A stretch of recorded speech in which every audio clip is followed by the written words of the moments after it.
네, 오늘은 제세동기에 대해서 말씀을 드리겠는데요. 제세동기는 이전에서도 여러 번 말씀을 드렸습니다.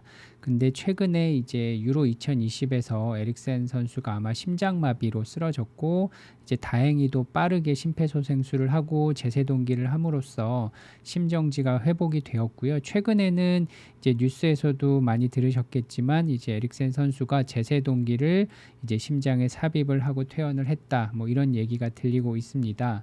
그래서 이 제세동기라는 것이 어떤 것인지 좀 궁금해하시는 분들이 있고, 최근에 저희 환자분들 중에서도 이제 제세동기를 삽입하는 데 있어서 어떤 형태를 삽입하는 것이 좋을지 고민을 하시는 분들이 있습니다. 그래서 이 부분을 좀 말씀을 드리려고 하고요. 이 사진에서 보시는 것처럼 현재 저희가 이제 사용할 수 있는 제세동기는 두 종류가 있습니다. 하나는 이제 가장 오랫동안 사용하고 있는 혈관을 통한 이제 제세동기고요. 그래서 보통 제세동기의 CPU 컴퓨터와 같은 역할을 하는 이 역할을 하는 기계가 이제 왼쪽 어깨 쪽에 이제 피하의 지방 삽입을 하게 되고요. 그리고 심장에서 부정맥을 모니터링하는 그 줄은 두 가지, 이렇게 두 가지의 줄이 심장으로 들어가 있게 됩니다. 그런데 최근에 이렇게 혈관을 통한 제세동기는 몇 가지의 이제 부작용이라든지 단점이 있습니다. 즉 혈관을 통한 접근을 해야 된다는 것이 있고, 혹시라도 이 제세동기를 빼야 되는 상황이 왔을 때 빼기가 힘듭니다. 이제 몸 안으로 줄이 들어가 있어서 이게 10년 정도 지나면 이제 유착이 되면서 빼는 것 자체가 거의 불가능하기 때문에 최근에는 이런 단점을 극복한 제세동기가 나왔는데요. 이게 이제 피하 삽입형 제세동기라고 되어 있습니다. 이미 미국이나 유럽에서는 이제 여러 해 동안 사용이 돼서 이제 임상적인 근거도 많이 나왔지만, 최근에 우리나라에서는 이제 작년 정도부터 이제 보험으로 인정이 돼서 사용을 할 수 있고요. 이 제세동기가 주로 이제 옆구리 쪽에 들어갑니다. 옆구리, 왼쪽 옆구리에 들어가고요. 그리고 이제 심장 안으로 들어가는 이 전깃줄이 이제 몸속으로 들어가지 않고 앞가슴 쪽, 이제 우리가 흔히 이제 복장뼈라 그러죠. 이 복장뼈 가운데 쪽으로 해서 피부 밑으로 이렇게 삽입이 됩니다. 그리고 이 둘을 연결하는 이제 전선이 이렇게 피하로 들어가기 때문에 겉에서 보이는 상처는 이제 왼쪽으로 들어가 있는 요 이제 제세동기로 인한 이제 흉터가 한 요 정도 남게 되고요. 그 다음에 앞가슴 쪽에 있는 이 전깃줄을 삽입하기 위한 흉터가 여기 한 1, 2cm 정도 남게 됩니다. 그래서 기존의 것과 다른 것들을 좀 말씀을 드리도록 하겠습니다. 그 전에 이렇게 에릭센 선수가 쓰러지고 가장 중요한 것은 심장마비 초기에 빠른 심폐소생술 그리고 전기적 제세동기죠. 그래서 보통 이런 마라톤 대회 같은 것들을 하게 되면 보통 이제 119라든지 구급대 같은 것들이 항상 대기를 합니다. 그래서 갑자기 심정지가 발생을 하면 이제 응급 조치를 해야 되는 거죠. 응급 조치가 전에 또 여러 번 말씀드렸지만 이제 심폐소생술, 영어로는 CPR이라고 되어 있는데, 이런 심폐소생술, 그 다음에 전기적 제세동기, 전기 충격을 주는 요 치료가 반드시 들어가야만 심정지로부터 빨리 회복이 됩니다. 그래서 이러한 돌연사, 심장마비라는 것들을 보통은 이렇게 1시간 이내에 아무런 증상이 없던 분이 이렇게 1시간 이내에 갑자기 심정지를 하게 되는 것들을 우리가 이제 심정지, 돌연사다라고 얘기를 하고요. 이것들을 치료하기 위해서는 가장 중요한 것이 가슴 압박을 포함한 이런 제세동기 치료입니다. 그래서 우리나라도 이런 전기적 제세동기라는 것이 모든 건물마다 다 있습니다. 그리고 열어보시면 이렇게 사용하기 쉽게 포장이 되어 있고요.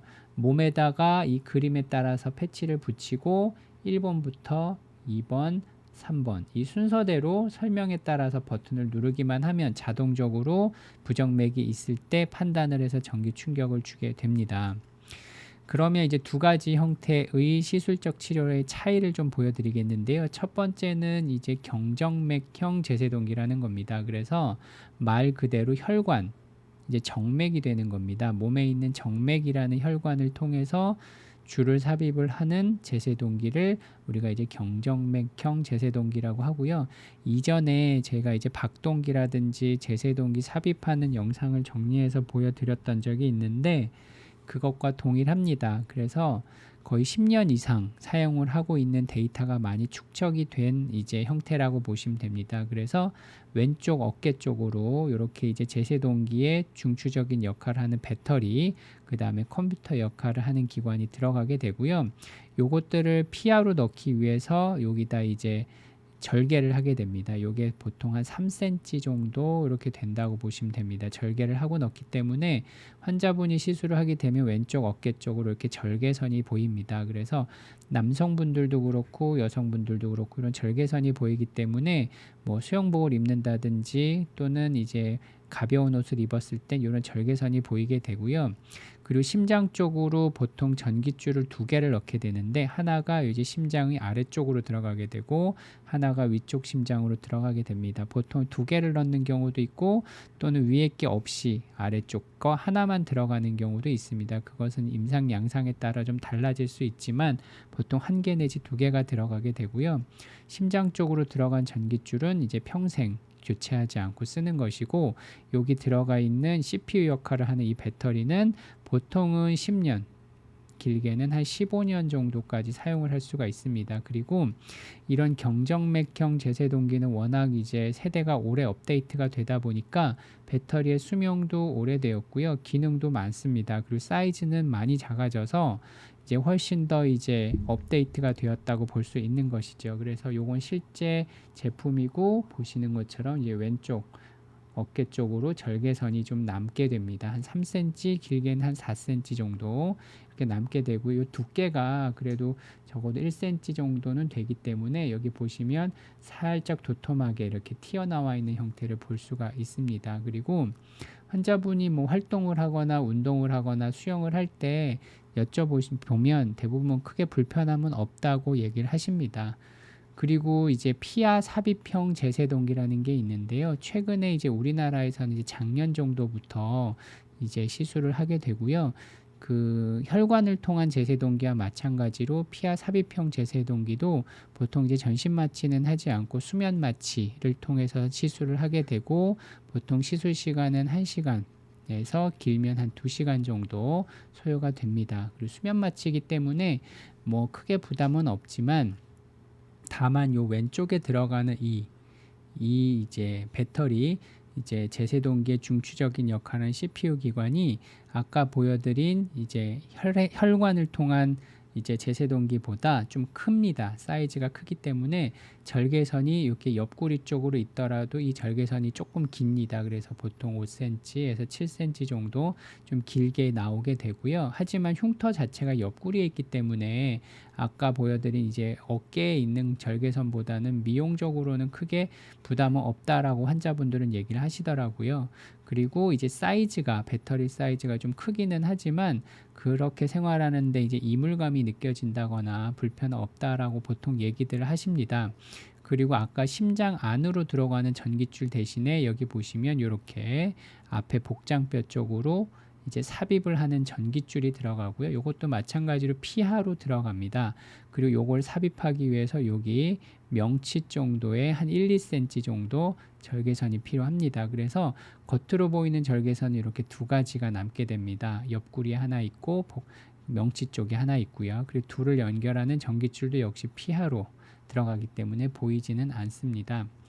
그래서 보시는 것처럼 이제 수술방에 들어오시게 되면 아까 말씀드린 대로 이제 수면 마취를 하게 되고요. 시술 시간은 보통 1시간에서 2시간 걸리고 이렇게 왼쪽 옆구리 쪽으로 피부 밑에 이렇게 제세동기가 들어갑니다. 그리고 절개선은 이렇게 해서 나오는데 한 5cm에서 7cm 정도 조금 길게 나올 수도 있고요. 이 부피 자체가 커서 그럽니다.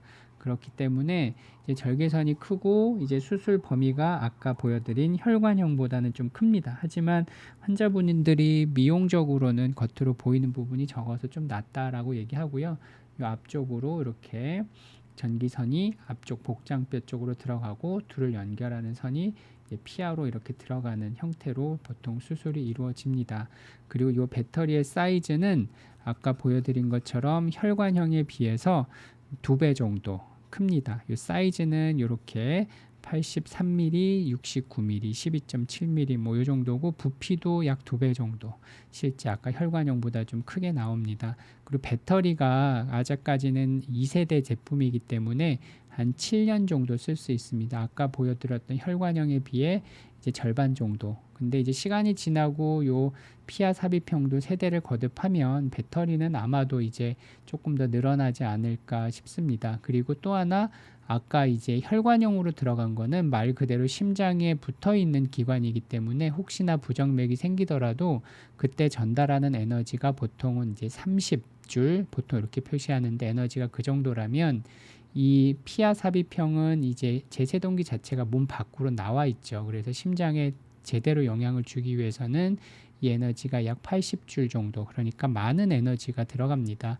그러다 보니까 이제 배터리 소모량도 좀 많아지는 것이죠. 이런 장단점이 있는 것입니다. 한 명의 사례를 좀 보여드리겠는데요. 이분도 이제 젊은 분입니다. 그리고 군인이었고 이제 훈련을 받던 도중 심정지가 발생을 했습니다. 근데 진단은 결국 심전도를 보시면 이런 특이적인 모양을 가지고 있었던 이제 부루가다라는 병을 가지고 있었던 분이고요. 그래서 심정지가 발생을 했고 이제 치료가 잘 되어서 제세동기를 삽입했는데 역시 환자분이 이제 혈관형으로 하실지 피하 삽입형으로 하실지 고민을 하시다가 이제 피하 삽입형으로 하시게 되었고요. 엑스레이를 보시면 이렇게 옆구리 쪽으로 이제 제세동기가 들어가고 요 복장뼈 쪽으로 줄이 들어갑니다. 그래서 절개선은 이쪽으로 한 5에서 7cm 정도 있고 요 명치 쪽에 한 1, 2cm 절개선이 있습니다.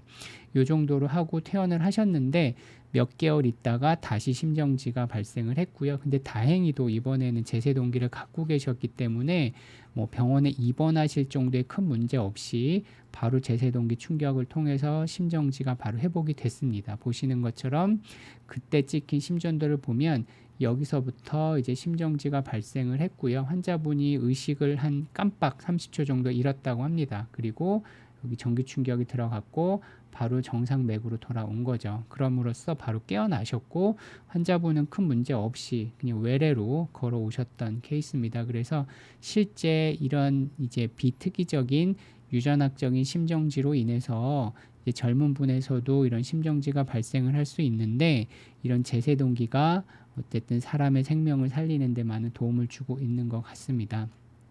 여러 가지 이야기를 드렸고요. 이제 정리를 해드리자면 최근에 나오고 있는 이런 피하 삽입형 제세동기는 기존의 이제 경정맥형 제세동기에 비해서 장점과 단점이 있습니다. 일단 경정맥형이라고 하는 건 이미 오래됐습니다. 약 10년 이상 동안 임상에서 많이 쓰고 있기 때문에 이미 검증을 여러 번 거듭한 것이고 이 기계 자체도 여러 세대를 거쳤기 때문에 배터리라든지 여러 가지 프로그래밍이라든지 여러 가지 분석 기법들에 있어서 많은 발전이 있었습니다. 하지만 이런 최근에 나와 있는 이런 피하 삽입형 제세동기는 경정맥형에 비해서 몇 가지 장점이 있는데요. 그 중에 하나는 저희가 이제 경정맥형은 혈관 안으로 이제 전선줄이라든지 전깃줄이 들어가기 때문에 정말 드물기는 하지만 이것을 빼야 될 일이 10년, 20년 후에 생겼을 때 대부분 제일 흔한 거는 이제 감염입니다. 염증이 생긴다거나 또는 그 줄 자체가 조금 노후되거나 낡아서 빼야 될 일이 생겼을 때 아까 말씀드린 것처럼 인체 내에 삽입이 되어 있기 때문에 이게 신체의 혈관과 유착이 되다 보면 제거할 수가 없습니다. 이런 경우에 상당히 위험한 일이 생길 수가 있고요. 또 하나는 이제 피하 삽입형 제세동기 같은 경우에는 이제 흉터가 비교적 크기는 하지만 옆구리 쪽에 있기 때문에 이제 미용적으로는 조금 더 낫다고 하시는 부분들이 있고요. 그래서 이 두 가지 경우에 있어서의 장점이 일단 피하 삽입형 제세동기의 가장 큰 장점입니다. 하지만 또 단점이라고 할 수 있는 부분들은 이 피하 삽입형 같은 경우는 아직까지는 2세대 제품이기 때문에 경정맥형에 비해서 아직까지는 여러 가지 기능이라든지 충전 타임이라든지 이런 부분 그리고 배터리 수명이 조금 짧다는 거 근데 요거는 이제 추후에 이제 업그레이드가 될 수도 있는 거죠. 그리고 이제 원하시더라도 이제 스크리닝 과정이 필요합니다. 그래서 보통 운동부하 검사라든지 심전도 테스트를 거쳐서 여기에서 통과된 분들만 이런 피하 삽입형 제세동기를 할 수 있고요. 그렇지 못한 분들은 어쩔 수 없이 경정맥형을 해야 됩니다. 왜냐하면 피하 삽입형 같은 경우에는 이제 신체 바깥에, 심장 바깥에 이제 위치해 있기 때문에 피부 마찰이라든지 여러 가지 노이즈를 인식함으로써 잘못된 전기 충격이 들어갈 수가 있습니다. 그래서 이런 부분들을 미리 예방하기 위해서 스크리닝 과정이 필요한 거고요. 이것을 통과해야만 그런 그 제세동기 오작동을 줄일 수 있기 때문에 이런 과정이 필요합니다. 그래서 그 피하 삽입형을 하고 싶다 하더라도 이 스크리닝이 반드시 필요한 겁니다. 그리고 흉터가 비교적 좀 큽니다. 그럼에도 불구하고 위치 자체가 옆구리이기 때문에 좀 낫다고 하시는 분들도 있고요. 그리고 추후에 이제 피하 삽입형 같은 경우에는 이제 심정지가 발생을 했을 때 전기 충격을 줌으로써 이것을 정상으로 돌리기는 하지만 이제 심정지 이후에 전기 충격을 주더라도 본인의 맥박수가 제일 나오지 않는 분들이 있습니다. 그런 경우에는 이제 인위적으로 박동을 좀 만들어 주어야 되는데 이런 기능 자체가 아직까지는 없습니다. 그래서 이렇게 본인의 맥박 기능이 조금씩 떨어지는 분들에 있어서는 추후에 이제 경정맥형으로 교체하는 것이 필요할 수도 있습니다. 근데 이 부분은 어차피 주치의 교수님들께서 다 이제 판별을 해주고 이야기를 해주시기 때문에 환자분들께서 고민을 하실 부분은 아닌 것 같습니다. 네, 긴 시간 동안 들어주셔서 감사합니다.